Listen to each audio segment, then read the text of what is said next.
All right, we'll get started. Feel free to keep introducing yourselves in the chat. Hello, welcome. My name is Addy. And my name's Bex. And we are very excited to be here with you all at the 2022 annual ABCD Unconference to chat about what art can do in our communities.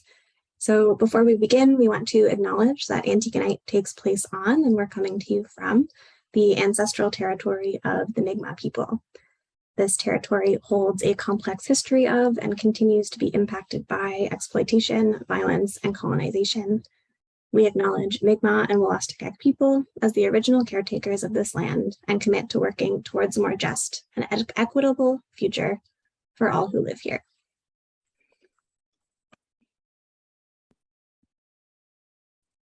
So to make this a smooth process, please do the following. Remain muted unless speaking to reduce any background noise. Iris, who was an Antigonight student this year, is helping us out with tech support. So if you need any assistance, she's floating around the chat and can help you out there. And this session, as you can see, is being recorded. So if you would prefer to not be captured, please keep your video off. In terms of an agenda and our plan for the next hour, as our session is going to center around the idea of community-based arts festivals. So we'll start with an introduction to our own festival, Antigonight, as well as chit-chat a little bit about some others that happen in Nova Scotia. We will share some of our favorite stories from festivals past, along with some challenges and lessons that we've learned. And then we're really excited to shift into some group discussion and hear from all of you about where you see art in your communities and where you think you can use your community's artistic assets as tools for ABCD and development. But before we get on to talking about the festival, we want to introduce ourselves. So hello. As mentioned, I'm Bex. I'm joining you today from a very cloudy, rainy Chibuktuk or Halifax in Nova Scotia, where I live and work on a variety of arts projects as an educator and curator with Antigonish Culture Alive, which is the parent organization of our festival, as well as Dalhousie Art Gallery, which is associated with Dalhousie University. I graduated from St. FX University in 2017 with a degree in history and art history, and went on to complete a master's in art history with a concurrent graduate diploma in curatorial studies.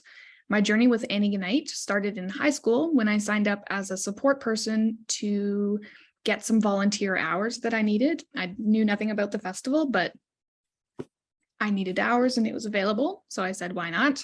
And then I returned as a summer student during university, and then again as a support person for executive teams, and finally as artistic director this past year. So all in all, I've been involved with the festival and its organization for 8 of its 13 years of life. And as I said earlier, my name is Addy. I have a degree in development studies in English from St. FX. I graduated last year and now work in youth engagement with the Center for Employment Innovation, which is based out of the Coady Institute in Antigonish. And while I was a student at St. FX, I started researching art and community and first joined the festival team in 2019 as part of my thesis research. So as you can see, I have yet to leave. I'm still here. I've played the role of researcher, photographer, summer student, volunteer, and as of last night, ACA board member. Art and ABCD definitely go hand in hand in my mind. So I'm looking forward to sharing, some of those stories with you all today.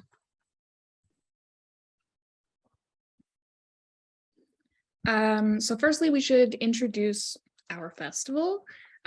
So Antigonight Art After Dark Festival is a free arts festival which aims to be inclusive and accessible to all persons. Since its inception in 2010, Antigonight has been Antigonish Culture Alive's most recognizable and popular outdoor public art event. The festival provides an opportunity for artists to display their work and become known within the community, and give the community the chance to interact with contemporary art spanning multiple mediums such as dance, theater, music, sound art, and installation art. The festival takes place in September and is fully free, open to all.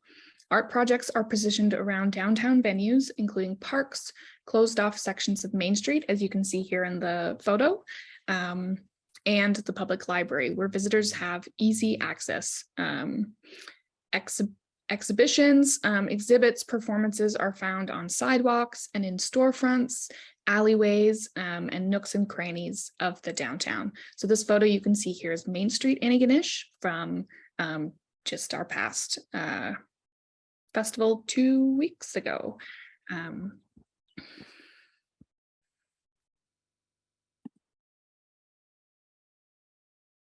So Antigonight is part of a larger network of festivals which make up ANFA, the Atlantic Art at Night Festivals Alliance.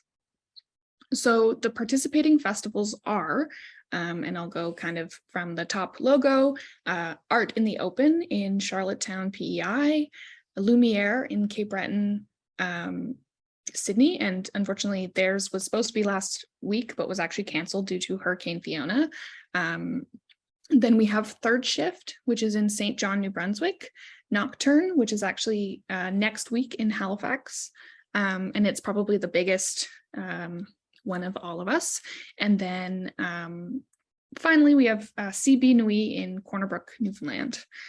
And these festivals are all informed by larger events, such as Nuit Blanche, which is in Toronto, where art takes over the city. I believe it was October 1st this year, all night until something like 5 a.m. or something. But Antigonight is unique to the ANFA festivals in that we prioritize and encourage participatory art. Addy, if you could click the next slide, please. Thank you. So we do this because we recognize our unique ability to provide novel, engaging, and meaningful experiences to our audiences, something that they would otherwise not see due to a variety of circumstances. So here you can see one of our consistent partners, L'Arche Hearts and Hands. So their group, L'Arche is a community organization, which is global, but they are kind of care homes for persons with disabilities. And so every year L'Arche takes part in our festival. They always bring kind of the most fun and exciting things, and so much enthusiasm and passion in what they do. And so it's always a delight to have L'Arche as part of the festival. So while spaces such as artist-run centers, provincial galleries, private galleries, and foundations, art schools, etc., exist in variation in places like Halifax, Charlottetown, or Sydney, Antigonish does not have the same arts infrastructure built in. And as such, we're excited to be the ones to be able to facilitate new experiences for our town. So nowhere else could a kid learn how to lino cut with a skilled professional artist, such as the one shown here, Anna Siprick, or complete funky experimental clay creations like you see here, the clay boat with ceramicist Fen Martin, all for free. And yeah, that's just a really great thing that we're able to do. Other ways we're able to shake up the town is by introducing and making space for fairly new or radical concepts to what one would consider a pretty old school region of the country. This town is primarily white, Catholic, and middle to lower class. Pardon me, I got distracted. And things like Gaelic cultural expression and sports are what run the arts and culture landscape of the region. And Antigonight has been a conduit for introducing new and sometimes difficult subjects to the town, with an allowance for space to contemplate and engage with meaningful dialogue and experiences. So as you can see here in the slide, in addition to things like bubble sessions and dancing circles, which are all silly and fun, we also allow for space for difficult conversations and hard truths. So one example shown here is a project by Nova Scotian artist Eva Romita about the historical reality of butterbox babies. So her artist statement reads as follows: hundreds of cloth panels suspended on makeshift clotheslines reminiscent of old-fashioned nappies and prayer flags. Each represents the life of one of the hundreds of girls and women who had to disappear to the now defunct Ideal Maternity Home in Chester during the 1920s into the 40s to conceal out-of-wedlock pregnancies. These children were either sold for thousands of dollars to wealthy American couples under the guise of adoption, or left to perish and later buried around the grounds in wooden grocery crates used to deliver butter to the home. So not a positive, fun topic, but a very important one, and a reality which for a very long time was ignored in the region. And so this is a great example of kind of a difficult conversation that was instigated through a project. So we also manage lots of our work through partnerships with local community groups and grassroots organizations like the one shown here, Fridays for Futures, which is an intergenerational climate action collective.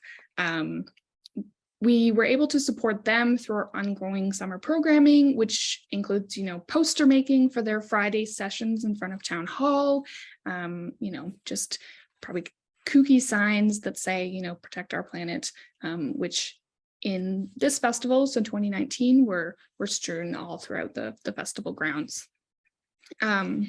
We recognize that these issues are very important and remind us as event organizers that intersectional approaches to our practice, where we support artists but also wider issues, are equally impactful because, as Friday for Future says, we can't enjoy art in the future if we don't have a planet to live on. And so one final partnership to highlight is that with Breaking the Silence, or BTS, not the Korean band, a volunteer network of people in the Maritimes who began to organize in 1988 to support the efforts of Guatemalans struggling for political, social, and economic justice. So here in this photo is a 2022 artist, Sakura, from the Beehive Collective, speaking alongside BTS members about this monumental artwork that you can see behind her, which is called Mesoamerica Resist. And the artwork serves as a visual catalyst for conversations about issues such as resource extraction, ongoing colonial violence, the issues that are specific to the region, as well as issues which are a wider problem in regions which were kind of taken over by colonial powers, as well as how contemporary colonial societies, particularly Canada, still perpetuate these violences today.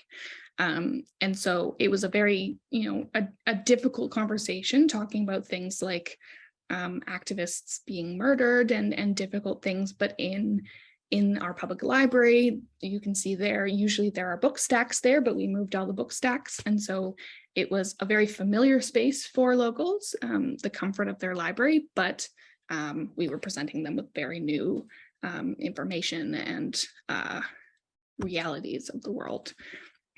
Other groups that we've worked with include the Antigonish Poverty Reduction Coalition, No One is Illegal, the Antigonish Women's Resource Center, Arts Health Antigonish, and many others.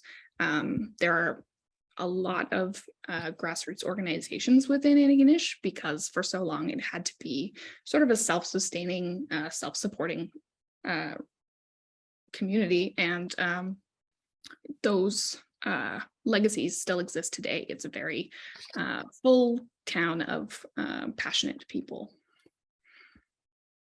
So now we're going to jump in and share two of our favorite festival projects from over the years in a little bit more detail, making those connections to ABCD. And these were very hard to choose. So know that if any of our artists are listening, we love all of you. And There are so many great projects, but these are two that stood out to us in terms of the context of this Unconference. So one of my favorite projects from the past few years is this one, Trophy. So described as a pop-up city of stories, Trophy was our headliner for Antigonight 2019. And for me, it really exemplifies so much of what ABCD is. The project is an installation and performance centered around moments of change. So it was conceptualized by Sarah Kahn and designed by Alison O'Connor in Ottawa. And it consists of a series of these small, semi-transparent tents that you can see here. So intentionally set up in the middle of public spaces, in this case, one of the parks in the middle of our town, where anyone and everyone can stumble upon them kind of by accident, which is quite lovely. So they're lit from the inside, and each tent features a member of the community telling a true story about a moment of change in their lives, followed by a conversation with the audience that they're invited to make notes and write them on those little colorful transparencies hanging from the ceiling that are lit up. And so it really becomes this beautiful multicolored embodiment of the experiences of change in our lives and in our communities. And our storytellers for this project included representation from the Mi'kmaq community, the queer community, the African Nova Scotian community, the disability community, among others, which are all significant yet overlooked micro communities within the town of Antigonish. So these are stories that weren't already being told, and pieces of the community that we could reflect back to itself and make visible. One quote from Trophy's creator, Sarah, that I come back to a lot when reflecting on the project is this one, which is, when you're sitting in front of someone, you can't deny their lived experience. You can disagree with it if you want to, but you can't deny it. And spaces like Antigonight and like Trophy are formulated in a way that allows people to shift their understanding of the community and of those who live there. So they introduce the community to itself in new ways and bring people who may not otherwise have a conversation into the same space using that common ground of art and story. This acknowledgement and validation of difference, even in the simple act of paying witness, can be really powerful in building tolerance and then acceptance within communities. So asking someone to step into a tent, sit down, listen to someone tell them a story isn't that much to ask. And it's something that most of us are trained to do from pretty little, right? When someone tells a story, we know that it's our job to sit down and listen. And this makes projects like Trophy that set those intentional spaces for communication particularly effective in spawning connection. Even just the act of putting people in these intimate spaces does so much for drawing those threads of social capital that are so vital for community survival. So normally a Trophy is posed in larger towns. So the selling point is to draw those threads among strangers. But in a town as small as Antigonish, strangers are pretty hard to come by. Our population doubles in September every time the students come back to university. But focusing on those familiar pieces can be just as powerful. Many of our storytellers told me that when the people they were sharing their stories with, they were already friends, families, acquaintances, whereas in other places, people normally have a few family members come to the show. In Antigonish, every storyteller had a fan club. Everyone had at least one storyteller that they were there to be present for. And at certain points, a tent might have 5, 8, even 10 people waiting in line because it housed someone that they knew. What did happen was that the storytellers deepened some of their existing connections and some of the weak ties that maybe they didn't know someone super well beforehand, and were able to deepen that connection and get to know them on a different level. One of my favorite anecdotes from a storyteller, Stacy, who's pictured here, sharing her story in one of our tents. Stacy told me leading up to the festival that a general theme of their own life had been feeling like an outsider. So they told a story about love and queerness, and a lot of other queer folks were finding their way into their tent, which was a lovely thing, they said, because it often feels in a town as small as Antigonish that there's a lack of space for queer folks. In particular, they pointed to the connection they made with an older queer couple who, once they knew Stacy was also queer, were eager to share their own stories and build that connection even more. And that connection stretched past the festival. They've gone out to dinner since. I believe they're still in touch and have formed this lovely new friendship as a result of this one night of storytelling. And Stacy wasn't alone in describing experiences like this one. Every single one of our storytellers shared in some way about a new or deeper connection they made behind the scenes or during the project itself. They also described a number of personal benefits like increased self-confidence, self-understanding, improved storytelling skills that they learned leading up to the installation. And these side effects of storytelling allowed them to more actively engage with their community in other ways. Even just working on the project alongside others provided a means of connection in that sense as well. Trophy as a project travels and does installations across Canada and internationally. So this wasn't just something that happened in Antigonish. So I highly recommend, if it comes to your area, checking it out. It's very cool. The story I shared may have happened in Antigonish, but those lessons that come from that project, I think, can apply pretty widely.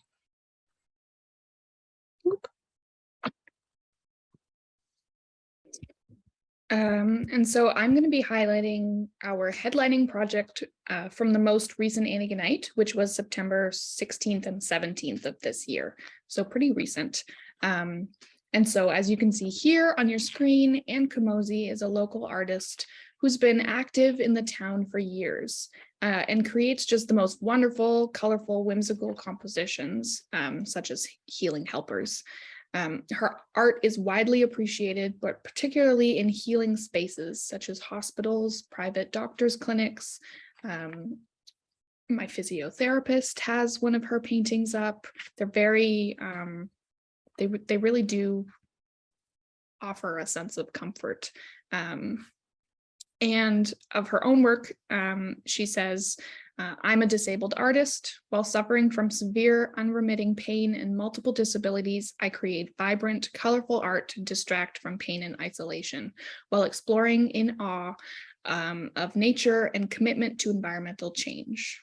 Most recently, she's begun work on a project to express her disabilities and the many challenges which she faces in both creating and participating in society. She's an active advocate for accessibility in elder care and remains involved in many community activities.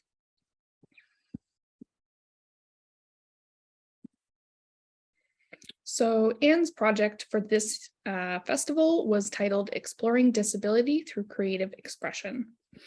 A slideshow of Anne's artwork, not pictured, all similarly colorful and vibrant as the previous slide, were projected onto multiple walls in the local library, which is a very, it's probably the community space of Antigonish. And we created a sort of immersive art experiences which illustrated how beauty can result from pain, suffering, isolation, and disability. It was meant to uplift viewers from their own suffering and isolation, or to inspire artists, but it also invited the audience afterwards to participate in a crowdsourced discussion on disability in the community of Antigonish. So here you can see a bunch of kids enjoying and making cartoons. One of the cartoons by Chloe, I believe it says, she says, oh, I wish I could participate in this sport. And then later there's a party, but because there's stairs, she can't get to the party. And so Chloe, age 8, came up with that situation. So using questions and comments received from community members, Anne facilitated an exploration of disability terminology and etiquette and accessibility barriers within our community.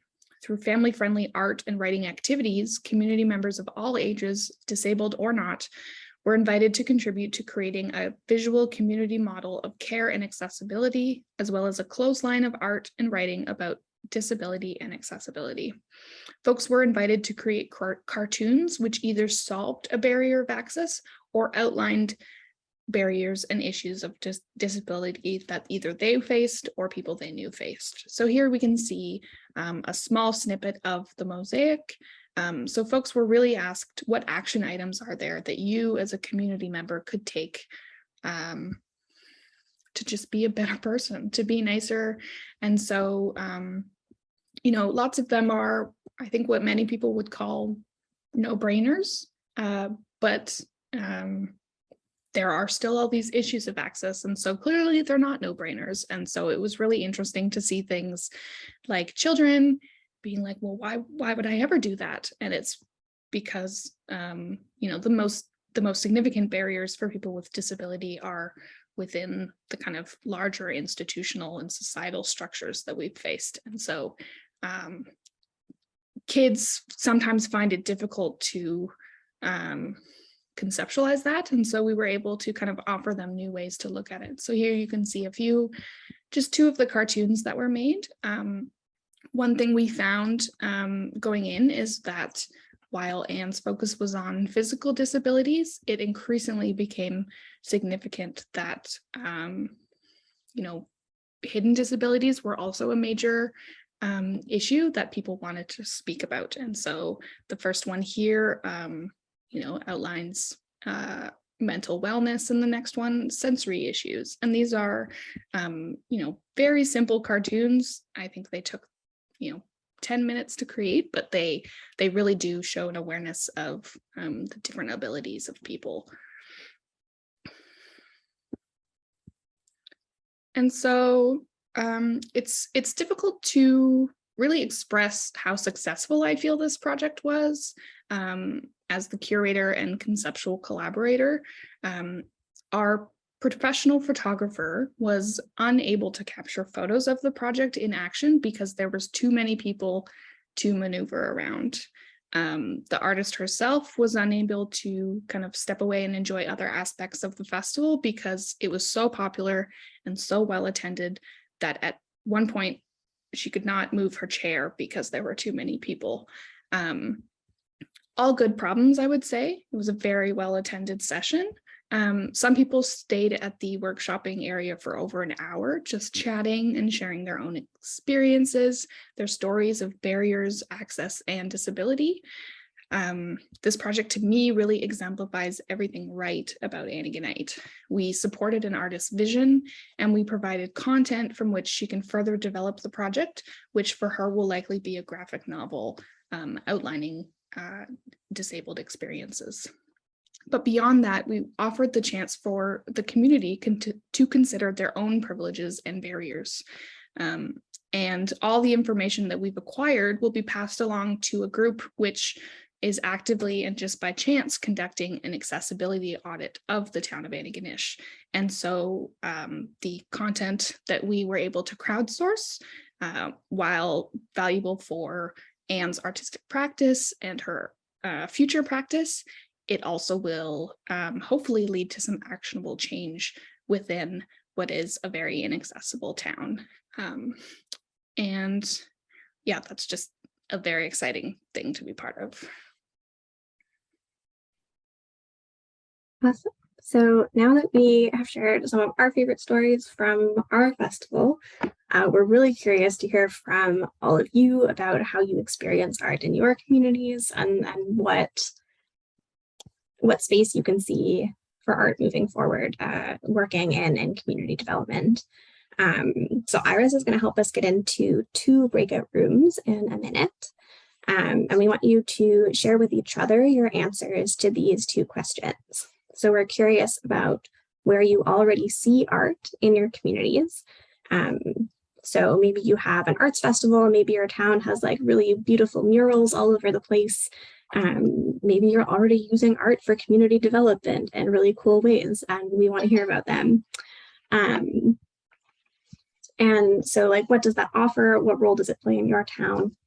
And then our second question is, how could you use your community's artistic assets as tools for community development? So if you have a plethora of musicians in your town, how could you draw on that talent to to create change and support community development efforts. So Iris is also going to share a link in the chat before we open those rooms to a folder. So if you're in breakout group 1, you can click on document number 1 to take some notes if you'd like. If you're group number 2, click on document number 2.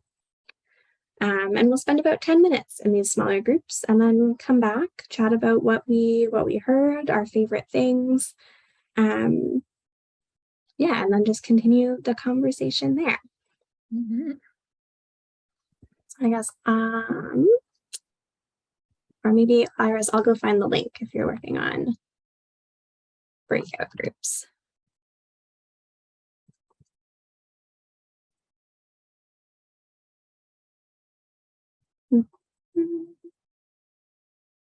Came up at Addy in our group at the end, which was how do we engage the local artists? Do we pay them? How much would we pay them, and so on? And yeah, we were starting to get some responses. I think Hope was saying that it's very much getting someone on board and paying them more or less as kind of a stipend. And just from my experience as well, it would be an NGO which get the experienced artists, and the experienced artists would get some income from that because it is their work. But then the volunteers would then come and fill in. And just to say, you know, with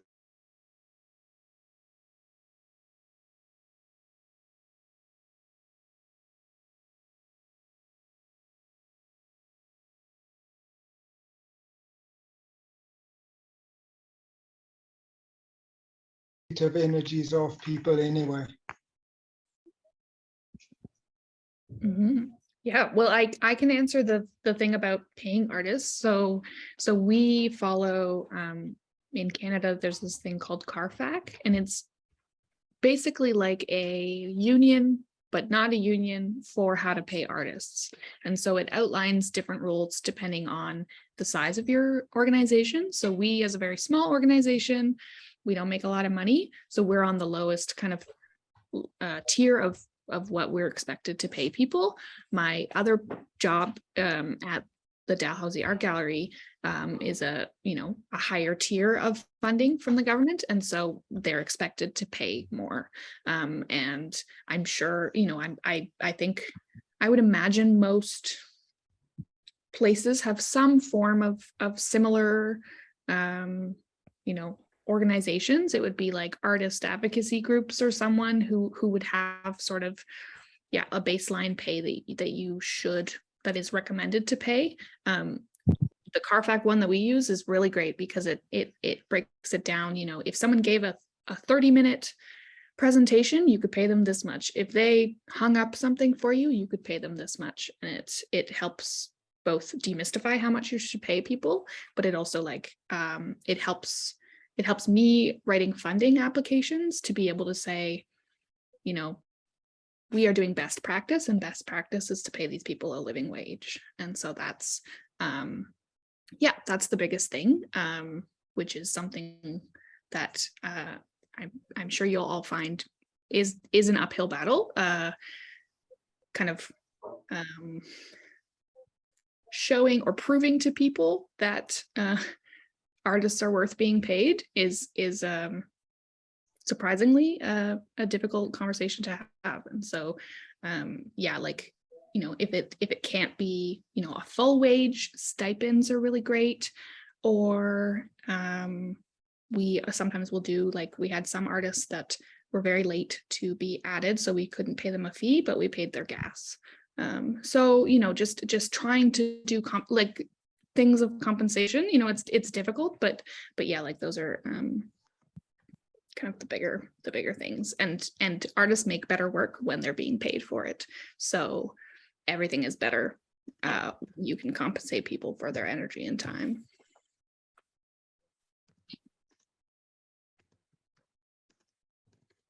Did anyone else have some thoughts or some things that came up that they wanted to share with the group?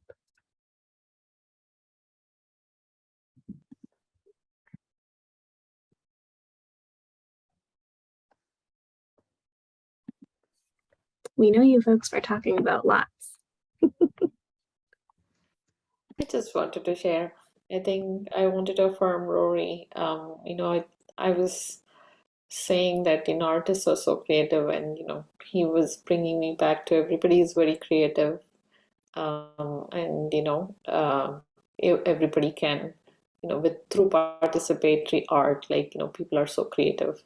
The other thing was he was sharing his the asset-based approach, asset mapping that they had done in their city or town or whatever. It was pretty interesting to hear that very artistic approach too. So we're already connecting with him later. That's wonderful. Yeah, we use asset maps a lot as well, and folks often put their artistic talents on those. So it's a great way to find out who has those artistic skills and gifts. I do have a question. We have a lot of artists here, and they are all individual artists. How do we engage them to do some work around community engagement? And I haven't seen anything like that, but I would like to. It's a great question.